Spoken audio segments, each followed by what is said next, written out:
Hello friends, welcome to Payal Academy. Current affair की class में आप सबका फिर से स्वागत है।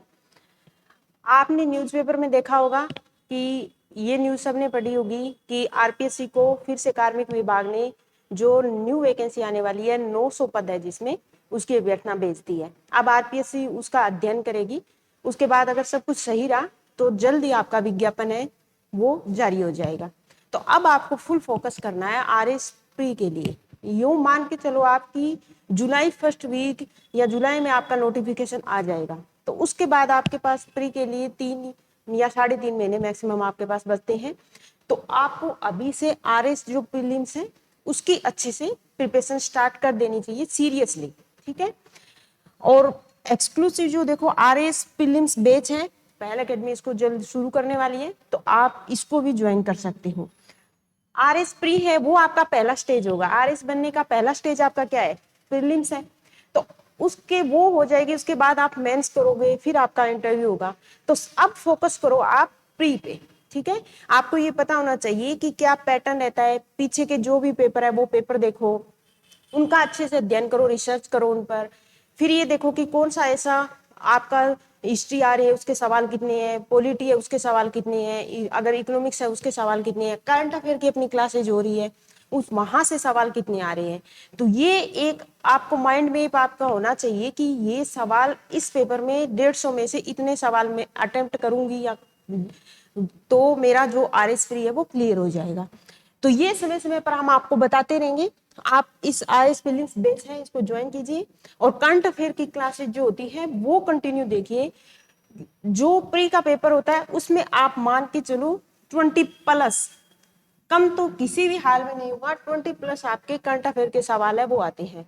तो इस तरीके से आप अलग अलग पोर्शन तैयार करते जाओगे तो आपको प्री का है वो बिल्कुल पता भी नहीं चलेगा, आपका प्री एकदम क्लियर हो जाएगा, ठीक है। शुरू करते हैं आज की क्लास। आज का अपना पहला सवाल क्या है? प्रदेश में बीड कंजर्वेशन रिजर्व है वो कहां पर? मैं प्रदेश बोलती हूँ, इसका मतलब राजस्थान की बात हो रही है। प्रदेश मतलब अपना राज्य जो राजस्थान। इसमें जो बीड कंजर्वेशन रिजर्व है वो कहां पर है? ये जो रिजर्व जो कंजर्वेशन रिजर्व थे ये मैंने पूरी लिस्ट आपको करवाई है पीछे करंट अफेयर की क्लासेज में, तो आप वहां उसको पूरा याद कर लेना, देख लेना। जैसलमेर में बीड, बीकानेर, झुंझुनू या सीकर? तो इसका राइट आंसर होगा झुंझुनू में। अब ऐसे तो बहुत सारे बीड कंजर्वेशन रिजर्व है ना। तो आपको या तो मिलान देते हैं या कोई चर्चा में रहता है वो होता है।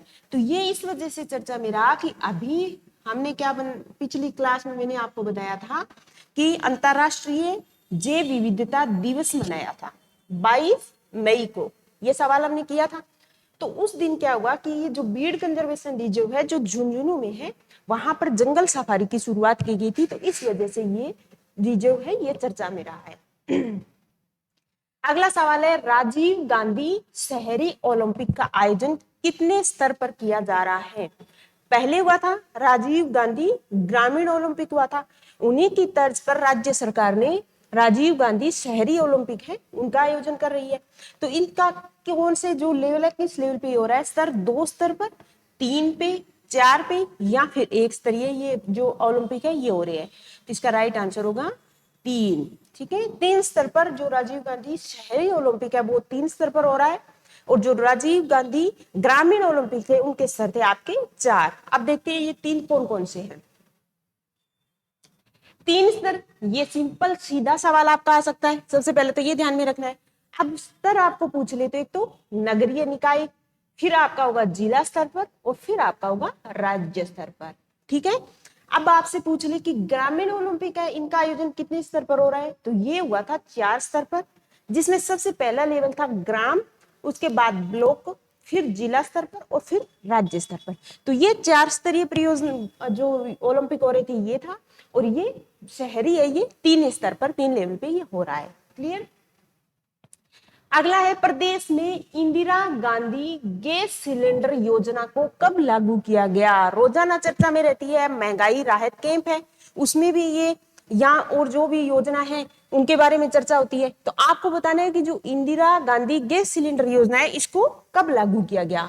1 अप्रैल 2023, 1 अप्रैल 2022, 1 मई 2023 या 1 मई 2022?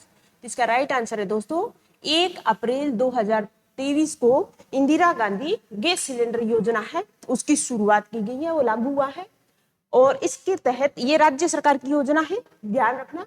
इसमें 1 अप्रैल 23 से जो संपूर्ण राज्य में इसको लागू कर दिया गया है।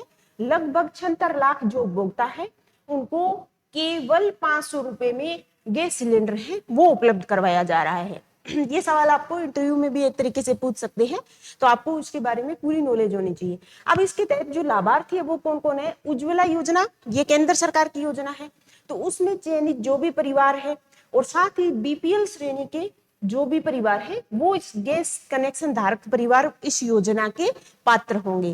तो आपको पात्रता की शर्तें भी पता होनी चाहिए कि कोई भी योजना है उसके पात्र या उसके लाभार्थी है वो कौन सा वर्ग है जो उसका लाभार्थी है, प्लस इसके तहत कितना राशि है वो दी जाएगी। तो ये देखो केवल 500 रुपए में इन जो चयनित वर्ग है उनको गैस सिलेंडर इस योजना के तहत प्रदान किया जाएगा। राज्य सरकार की योजना है ये, ठीक है। अब अगला सवाल चर्चा में रहा था एक संत पीपा शोध अध्ययन केंद्र, ये राज्य सरकार ने स्थापित किया है, किया नहीं किया जाएगा, तो कहां पर इसको स्थापित किए जाने की घोषणा की है? संत पीपा मध्यकालीन जो भक्ति था आंदोलन चला था उसके एक राजस्थान से प्रसिद्ध संत थे, वो थे संत पीपा। तो बाड़मेर, उदयपुर, बीकानेर या पाली, तो इसका राइट आंसर होगा दोस्तों जो संत पीपा शोध अध्ययन केंद्र है वो उदयपुर में स्थापित किया जाएगा। क्लियर? हाल ही में किस देश ने अंतरिक्ष में अपने पहले नागरिक है वो भेजे हैं? इस पैटर्न के सवाल भी अभी हाल ही में देखने को मिले हैं कि करंट में इस तरीके के सवाल भी आरपीएससी पूछने लगी है। तो ये हाल ही में यानी 2023 की बात हो रही है। तो किस देश ने अंतरिक्ष में अपने पहले नागरिक है वो भेजे? एक नागरिक नहीं, कुछ लोग तो वो समूह में गए थे। तो सऊदी अरब ने किया था ऐसा, या ईरान ने, फ्रांस ने, या चीन ने? तो इसका राइट आंसर होगा दोस्तों चीन ने, ठीक है। अंतरिक्ष में अपने नागरिक भेजे हैं। वो कौन सा देश है? अभी हाल फिलहाल की बात करें तो चीन है वो ऐसा देश। हाल ही में लेपर्ड सफारी है उसकी शुरुआत हुई है, तो कहां पर इसकी शुरुआत कहां की गई है लेपर्ड सफारी की? तो ये होगा आपका बीकानेर, जोधपुर, सीकर या फिर झुंझुनू। तो इसका राइट आंसर होगा झुंझुनू। झुंझुनू में भी कहां पर? खेतड़ी बंसियाल रिजर्व है एक, अभी हमने देखा था बीड कंजर्वेशन रिजर्व, वैसे ही खेतड़ी बंसियाल रिजर्व है, उसमें लेपर्ड सफारी है उसकी शुरुआत की गई थी। तो आपको ध्यान में रखना है कि ये पूछ ले कि न्यूज में रहा था लेपर्ड सफारी है उसकी शुरुआत हुई थी, तो कहां पर की गई थी? हो सकता है जिला भी पूछ ले, हो सकता है आपसे ये भी पूछ ले कि कौन सा ऐसा कंजर्वेशन रिजर्व है जहां पर इसकी शुरुआत हुई है। तो झुंझुनू जिले के खेतड़ी बंसियाल रिजर्व क्षेत्र है, वहां पर इसकी शुरुआत की गई है। क्लियर? अगला सवाल है एशियाई विकास बैंक, जिसको बोलते हैं एडीबी, ठीक है, एशियाई डेवलपमेंट बैंक, उसका मुख्यालय कहां पर स्थित है? ये बार बार आपको चर्चा में, न्यूज में, अगर इंटरनेशनल न्यूज पढ़ोगे वहां आपको आएगा ही, आपको इसके बारे में नॉलेज होना चाहिए कि इसका मुख्यालय कहां पर है। एडीबी का एक वित्तीय संस्था है, इसकी स्थापना 1966 में हुई थी, जिसका मुख्यालय कहां है? Dhaka Bangladesh, Manila Philippines, new Delhi Bharat, Tehran Iran. तो इसका आंसर होगा दोस्तों मनीला फिलीपींस में एशियाई विकास बैंक या एडीबी है उसका मुख्यालय है। अब इसके बारे में देखते हैं कि ये आजकल क्यों चर्चा में है। स्थापना मैंने आपको बता दी 1966 में इसकी स्थापना हुई थी। मुख्यालय इसका हमने देख लिया, मनीला फिलीपींस में इसका मुख्यालय। एशियाई है विकास बैंक यानी एशिया क्षेत्र में जो भी देश है उनको आर्थिक या वित्तीय सहायता प्रदान करने के लिए इस बैंक की स्थापना की गई थी। जैसे इंटरनेशनल लेवल पे आईएमएफ है, वर्ल्ड बैंक है, उसी पैटर्न पर पूरा जो एशिया क्षेत्र है जब इसको क्या बोलते हैं? क्षेत्रीय विकास बैंक, क्योंकि ये पूरे वर्ल्ड के लिए नहीं है, ये क्षेत्रीय यानी एशिया क्षेत्र के जो भी देश है, जो इसके सदस्य देश है, उनको वित्तीय या आर्थिक सहायता देने के लिए इस बैंक की स्थापना 1966 में मनीला फिलीपींस में की गई थी। क्लियर? वर्तमान में अगर आपसे कोई पूछ ले कि इसके कितने देश है, तो 68 सदस्य, कितनी? 68 सदस्य हैं वो इसके मेंबर हैं देश, और जिनमें से 49 एशिया और प्रशांत के, 19 इससे बाहर क्षेत्र के हैं। हाल ही में ऋणग्रस्त श्रीलंका था, उसको एशियाई विकास बैंक ने क्या किया? ऋण दिया था। ठीक है। जब इसकी स्थापना हुई थी, जब एशिया क्षेत्र के जो देश थे वो इसके मेंबर थे, आगे चल के इसमें एशिया और कुछ प्रशांत क्षेत्र के जो देश है वो भी इसके मेंबर हो गए। फिलहाल इसके 68 सदस्य हैं और श्रीलंका में आर्थिक संकट चल रहा था तो वहां पर वित्तीय सहायता एशियाई विकास बैंक ने ऋण के रूप में इसको प्रदान की थी। क्लियर। अगला सवाल है एक्सो मार्स ट्रेस गैस ऑर्बिटर। ये एक्सो मार्स ट्रेस गैस ऑर्बिटर है, इसका संबंध निम्न में से किस एजेंसी से है? ये ऑर्बिटर अभी चर्चा में इस वजह से रहा था कि इस एक्सो मार्स ट्रेस गैस ऑर्बिटर ने पहली बार मंगल ग्रह से, मार्स ऑर्बिटर है तो ये तो आपको पता चल गया होगा, एक्सो मार्स मतलब मार्स ग्रह पे जो एक ऑर्बिटर है वो है, ठीक है। तो इसने मंगल ग्रह से पृथ्वी पर संदेश भेजा था, तो इस वजह से ये चर्चा में रहा। अब हमें क्या है, सवाल क्या पूछ रहे हैं कि इस ऑर्बिटर का संबंध किस एजेंसी से है? नासा से, इसरो का है, यूरोपीय स्पेस एजेंसी या उपयुक्त में से कोई नहीं। तो इसका राइट आंसर है दोस्तों यूरोपीय स्पेस एजेंसी है, उसका है ये, और उसने मंगल ग्रह से पृथ्वी पर संदेश भेजा था पहली बार, इस वजह से ये चर्चा में रहा है। अगला सवाल के डिजिटल लेन देन को बढ़ावा देने के लिए एक ग्रामीण विकास और पंचायती राज जो मंत्रालय है उसने किस अभियान को लॉन्च किया है? अब आपके सवाल में तो क्लियर मंत्रालय तो मैंने बता दिया कि ग्रामीण विकास और पंचायती राज मंत्रालय ने डिजिटल लेन देन को बढ़ावा देने के लिए, यानी इसका उद्देश्य भी मैंने बता दिया। तो एक जो लॉन्च किया एक अभियान, उसका क्या नाम है? सक्षम, समर्थ, डिजी या सशक्त? तो इसका राइट आंसर है सक्षम अभियान। तो ये देखो, केंद्रीय ग्रामीण विकास और पंचायती राज मंत्रालय ने लगभग 50,000 ग्राम पंचायत है उसमें डिजिटल लेन देन को बढ़ावा देने के लिए एक अभियान की शुरुआत की है। नाम याद रखना है दोस्तों, सक्षम अभियान। और इस अभियान को लॉन्च कब किया गया? 1 फरवरी 2023 से इस अभियान है इसको शुरू किया गया है। समझ में आया? ग्रामीण विकास पंचायती राज मंत्रालय ने सक्षम अभियान के माध्यम से ग्राम जो भी पंचायतें हैं उसमें डिजिटल लेन देन को बढ़ावा देने के लिए इस अभियान की शुरुआत की है। अगला सवाल है बखमुत शहर। अब आपकी ये भी आ सकता है कि लोकेशन से संबंधित कोई चर्चा में रहा है कोई देश या कोई ऐसी जगह है तो वो आपसे पूछ ले। ये शहर बखमुत शहर है, ये कहाँ पर है? रूस में, ईरान में, अफगानिस्तान में या यूक्रेन में? अब रूस और यूक्रेन का जो वॉर चल रहा है वो तो सबको पता था, तो इस वजह से ये शहर बहुत चर्चा में रहा है। हाल फिलहाल में यूक्रेन का है बखमुत शहर, चर्चा में ये रहा कि रूस ने यूक्रेन के इस छोटे से शहर है बखमुत शहर, इस पर अधिकार कर लिया। क्लियर। अब अगला सवाल है विश्व पर्यावरण दिवस प्रति वर्ष कब मनाया जाता है? बहुत सिंपल सवाल है, न्यूज़पेपर पढ़ते हो तो जनरल अवेयरनेस इतनी आपके पास होनी चाहिए कि इस सवाल को आप झट से सही कर दो। फिर भी देख लेते हैं, विश्व पर्यावरण दिवस 10 सितंबर, 5 जून, 22 मई और 17 जून। अब मैंने 22 में तो आपको बताया था अंतरराष्ट्रीय जैव विविधता दिवस मनाया जाता है, ये है 5 जून को। ठीक है, इसका राइट आंसर होगा कि विश्व पर्यावरण दिवस है, इन्वायरमेंटल डे है, वो कब मनाया जाता है? 5 जून को। अब इसकी शुरुआत कौन करता है? संयुक्त राष्ट्र संघ ने 1972 में हुआ था, विश्व पर्यावरण दिवस की घोषणा की थी और स्टॉकहोम में एक सम्मेलन हो रहा था 1972 में पर्यावरण पर। उस दिन कहा था कि लोगों में जागरूकता लाने के लिए 5 जून को प्रति वर्ष हम विश्व पर्यावरण दिवस के रूप में मनाएंगे। अलग अलग देश है वो इसका आयोजन करते हैं।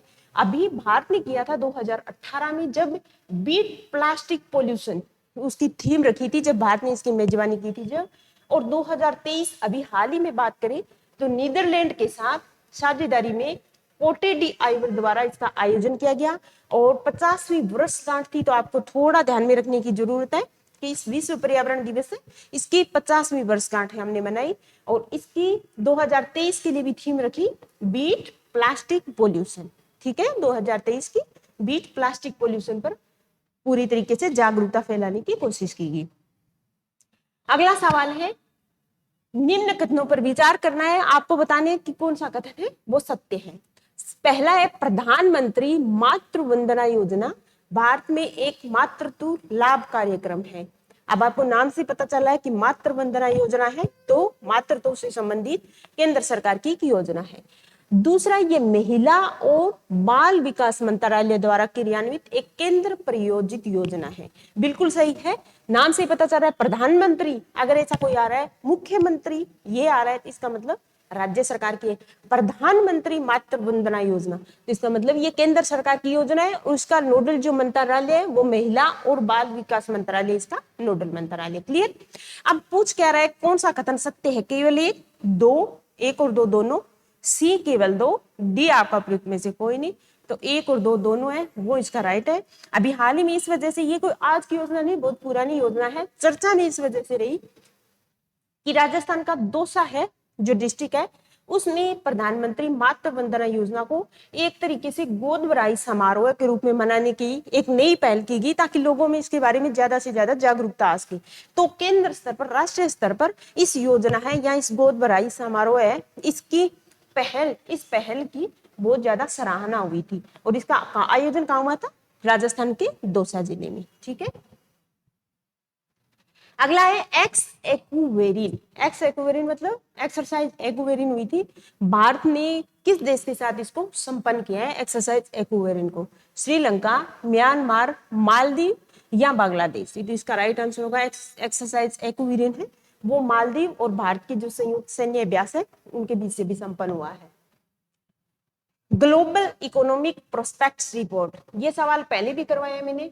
ये रिपोर्ट निम्न में किस अंतरराष्ट्रीय संस्था द्वारा जारी किया जाता है? फिर से आ गया, क्योंकि ये रिपोर्ट 2023 की है, ये इसमें फिर से अनुमान जारी किए गए हैं।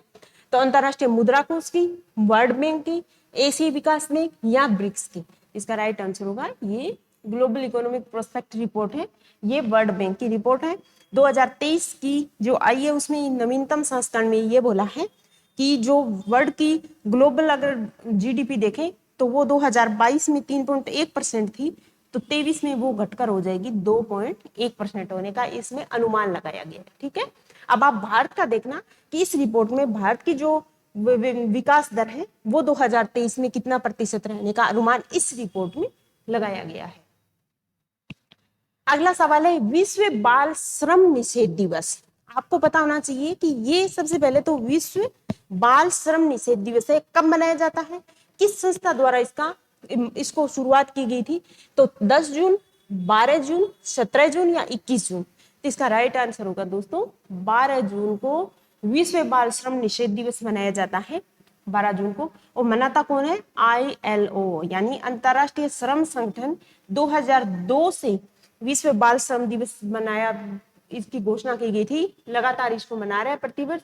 इसका उद्देश्य क्या है? नाम से ही पता चला है कि बाल श्रम में लगे जो भी बच्चे हैं उनकी दुर्दशा को उजागर करना और बाल श्रम के खिलाफ वैश्विक अभियान चलाना, आंदोलन चलाना, ताकि लोगों में इसके प्रति जागरूकता लाई जा सके और बाल श्रम में लगे हुए जो भी बच्चे हैं उनको वहां से दूर किया जा सके। ठीक है।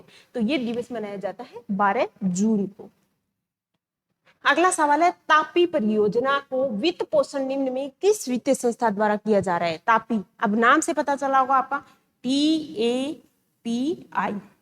टी आपका हो गया तुर्कमेनिस्तान, ए आपका हो गया अफगानिस्तान, पी आपका हो गया पाकिस्तान और आई आपका हो गया इंडिया यानी भारत। उनके बीच में एक ऊर्जा संबंधी ये परियोजना है तापी परियोजना। तो सवाल ये पूछ रहा है कि इस परियोजना को वित्त पोषण कौन दे रहा है? तो वित्त पोषण दे रहा है अपना एशियाई विकास बैंक, ADB, जिसके बारे में अभी हमने विस्तृत चर्चा की थी पीछे, ADB के बारे में। ठीक है। ये मैंने आपको बता दिया, तुर्कमेनिस्तान, अफगानिस्तान, पाकिस्तान, इनके बीच में प्रस्तावित एक ऊर्जा परियोजना है। और ये निकलती कहां से? तापी गलकिनिस फील्ड से। और ये गलकिनिस फील्ड कहाँ है? ये है तुर्कमेनिस्तान में। ठीक है। और ADB इसको वित्त पोषण कर रहा है, इस परियोजना को, कौन सा? तापी परियोजना को। हाल ही में चर्चा में रही थी एक हाइपरसोनिक मिसाइल, उसका नाम था फतेह। ठीक है। ये पूरे वर्ल्ड में चर्चा में रही थी। इसका संबंध निम्न में किस देश से है? फतेह जो हाइपरसोनिक मिसाइल थी, इसका संबंध किससे है? तो सऊदी अरब, फ्रांस, यूक्रेन या ईरान? इसका राइट आंसर है दोस्तों ईरान, क्योंकि इसकी जो इसकी सीमा थी, इसकी स्पीड थी, वो बहुत ज्यादा थी। तो ईरान के इन लोगों ने दावा किया कि जो फतेह मिसाइल है ये ध्वनि की गति से भी 15 गुना अधिक गति से यात्रा यानी चल सकती है। और इसकी सीमा लगभग मान के चलो आप 1400 किलोमीटर तक इसकी रेंज है। और कोई भी देश का अगर क्षेत्रीय रक्षा प्रणाली है उसको ये मिसाइल भेज सकती है, फतेह मिसाइल। ठीक है। इस वजह से ये पूरे अंतरराष्ट्रीय स्तर पर चर्चा का विषय रही थी। कुछ समय पहले ईरान ने खुर्म शहर बोल दो या खैबर मिसाइल बोल दो, ये भी आपका आ सकता है पेपर पे कि खैबर मिसाइल निम्न में किस देश से संबंधित है, तो ईरान की है, इसका भी परीक्षण किया था। तो आपको ध्यान में रखना है फतेह और खैबर मिसाइल। निम्न में से इस साल अरब सागर में आने वाला पहला चक्रवात कौन सा है? इस साल यानी 2023 की बात कर रही है, 2023 में एक चक्रवात है जो अभी चर्चा में बना हुआ है, वो अरब सागर में है, पहला है, वो कौन सा है? एम्फान, मोचा, बिपरजॉय या निशर? ये होगा बिपरजॉय। अभी ये गंभीर चक्रवात जो अरब सागर में आने वाला है, आपसे ये भी पूछ सकते हैं आने वाले टाइम में कि इस कौन सा तूफान है, यहाँ इनमें से मिलान दे देंगे, इनका संबंध कहाँ से? अब बिपरजॉय है वो बंगाल की खाड़ी में या अरब सागर में? तो अभी ये इतना चर्चा में है कि हमें पता रहता है कि बिपरजॉय कहाँ पर है, अरब सागर में एक तूफान आया हुआ है, चक्रवात है। हाल ही में काजीरंगा राष्ट्रीय उद्यान है, उसमें 3 लोगों को कछुए की एक दुर्लभ प्रजाति को पकड़ लिया था, उसके लिए सजा सुनाई गई, गिरफ्तार किया गया उनको। तो किस अधिनियम के तहत इनको गिरफ्तार किया है? अब आपको ये तो जनरल नॉलेज है कि कोई भी कछुए की एक दुर्लभ प्रजाति है, तो कोई भी वन्य जीव है, उनके संरक्षण के लिए अधिनियम है जिसके तहत अगर उनको पकड़ेंगे या उनको मार दिया जाता है तो उनके लिए उस अधिनियम के तहत प्रोटेक्शन इनको दिया जा रहा है। तो कौन सा अधिनियम है? वन्य जीव संरक्षण अधिनियम, पर्यावरण संरक्षण अधिनियम, जैव विविधता संरक्षण अधिनियम या स्टॉकहोम कन्वेंशन? इसका राइट आंसर है दोस्तों वन्य जीव संरक्षण अधिनियम 1972 का है, जिसके तहत कोई भी दुर्लभ या लुप्तप्राय अगर कोई जीव है, वन्य जीव, उनको पकड़ेंगे या उनका वध करेंगे, इस किस्म का कोई भी काम करेंगे तो इस अधिनियम के तहत उनको सजा दी जाएगी, क्योंकि इस अधिनियम के तहत ऐसे जो जीव है उनके शिकार पर पूरी तरीके से प्रतिबंध लगाया गया है। ठीक है, वन्य जीव संरक्षण अधिनियम 72 की तहत की गई है, बात कर ली हमने। लुप्त प्राय प्रजातियों के शिकार पर रोक लगाता है 1972। इस अधिनियम के तहत एक वैधानिक संगठन राष्ट्रीय वन्य जीव बोर्ड है, उसका भी गठन किया गया है इस अधिनियम के तहत। अगला सवाल है, आईसीसी वर्ल्ड टेस्ट चैंपियनशिप हुई थी अभी हाल ही में, उसकी विजेता टीम कौन सा देश रहा है? Australia, Bharat, C England, D आपका न्यूजीलैंड? इसका राइट आंसर होगा आपका ऑस्ट्रेलिया। और ऑस्ट्रेलिया ने किसको हराकर ये जो आईसीसी वर्ल्ड टेस्ट चैंपियनशिप 2023 है ये जीती है, तो ये भारत को हराकर WTC 2023 है इस खिताब को हासिल किया है। ठीक है, अगला सवाल है, अनक क्राकाटोआ ज्वालामुखी, अनक क्राकाटोआ ज्वालामुखी, उसका प्रस्फुटन हुआ था हाल ही में कहां पर? इंडोनेशिया, फिलीपींस, संयुक्त राज्य अमेरिका, कनाडा? इसका राइट आंसर होगा इंडोनेशिया में। ये एक एक्टिव वोल्केनो है, अभी इसका प्रस्फुटन हुआ था, ध्यान रखना, क्राकाटोआ है। ठीक है, ज्वालामुखी इंडोनेशिया में है, 2 द्वीप आप सबको पता है, जावा और सुमात्रा, इन दोनों के बीच में स्थित है ये। तो अभी हाल ही में हुई थी, इस वजह से चर्चा में रहा है अनक क्राकाटोआ। अब बात करते हैं, हमने फतेह की बात की जो ईरान की एक मिसाइल थी, है ना। तो अभी बात चल जो इसरो है उसने किया था एक अग्नि प्राइम, जिसको शॉर्ट में बोलते हैं अग्नि P मिसाइल। अग्नि की बात सब जानते हो, अग्नि, पृथ्वी, त्रिशूल, ये पटना श्रेणी की जो भी है। उसके बाद अगला चरण अग्नि का आ गया, उसको बोलते हैं अग्नि प्राइम। इस पर बात करनी है, हमको बताना है कि कौन सा कथन इसमें से सत्य है। ठीक है, इसकी रेंज 1000 से 2000 किलोमीटर के बीच है। ठीक है, डन। यह 2 चरणों वाली ठोस प्रणोदक मिसाइल है, बिल्कुल सही है। इसमें 2 ठोस प्रणोदक वाली है, प्रणोदक यानी जिसमें वो इंजन जो चलता है ठोस होता है ये, और इसमें चरण होते हैं, वो कितने होते हैं इस मिसाइल में? पूरे 2 होते हैं, ध्यान रखना।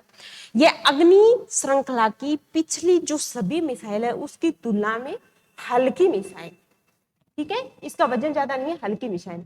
आपको बताना है कि इनमें से स्टेटमेंट ऐसा कौन सा है जो सत्य है? केवल एक और 2, केवल 3, उपयुक्त सभी? इसका राइट आंसर होगा दोस्तों उपयुक्त सभी। हाल ही में रक्षा अनुसंधान संगठन, जिसको शॉर्ट में हम DRDO बोलते हैं, उसने नई पीढ़ी की बैलिस्टिक मिसाइल अग्नि प्राइम या अग्नि P है, उसका सफलतापूर्वक परीक्षण किया है। डन। अगला सवाल है, मिशेल बेटिस पुरस्कार, मिशेल बेटिस अवार्ड निम्न में किसके द्वारा दिया जाता है? कौन सी संस्थाएं जो मिशेल बेटिस अवार्ड है वो देती है? सबसे पहले आपको पता होना चाहिए कि मिशेल बेटिस थे वो एक पर्यावरणविद थे, जिन्होंने जो ये बायोस्फीयर है उसके रिजर्व है उनके संरक्षण के लिए बहुत ज्यादा काम किया था। तो ये एक संस्था है यूनेस्को, ठीक है, नाम सुना होगा, उसके द्वारा मिशेल बेटिस उनकी स्मृति में 2 साल में एक बार ये अवार्ड है वो दिया जाता है। तो ये मिशेल बेटिस पुरस्कार किसके द्वारा दिया जाता है? तो ये यूनेस्को द्वारा, यूनेस्को का भी एक प्रोग्राम है MAB यानी मेन एंड बायोस्फीयर, ठीक है, ये कार्यक्रम का नाम है मेन एंड बायोस्फीयर कार्यक्रम, वो इस अवार्ड को देता है। अभी चर्चा में इस वजह से हम याद करें कि IFS अधिकारी है भारत के जिनका नाम है जगदीश S बाकन, उनको बायोस्फीयर रिजर्व प्रबंधन के लिए मिशेल बेटिस अवार्ड है वो दिया गया। अब आपसे ये भी पूछ सकते हैं कि मिशेल बेटिस पुरस्कार है इसका संबंध निम्न में किससे है, तो पर्यावरण संरक्षण दिया हो तो उससे पर्यावरण संरक्षण में भी किससे, बायोस्फीयर रिजर्व है उससे संबंधित ये अवार्ड दिया जाता है। अगला सवाल है भारत और न्यूजीलैंड के बीच में एक पहली गोलमेज हुई है, बैठक हुई है, उसका आयोजन कहां पर किया गया। व्यापार से संबंधित विभिन्न मुद्दों पर इस गोलमेज में चर्चा की गई थी। ये कहां पर इसका आयोजन हुआ, भोपाल, बेंगलोर, चेन्नई या नई दिल्ली। तो इसका आंसर होगा दोस्तों नई दिल्ली में भारत न्यूजीलैंड के बीच में पहली गोलमेज बैठक है उसका आयोजन किया गया, तो ध्यान में रखना आप। अगला सवाल और लास्ट सवाल है अपना, वैश्विक कच्चे इस्पात उत्पादन में भारत का स्थान वर्ल्ड में कौन सा है।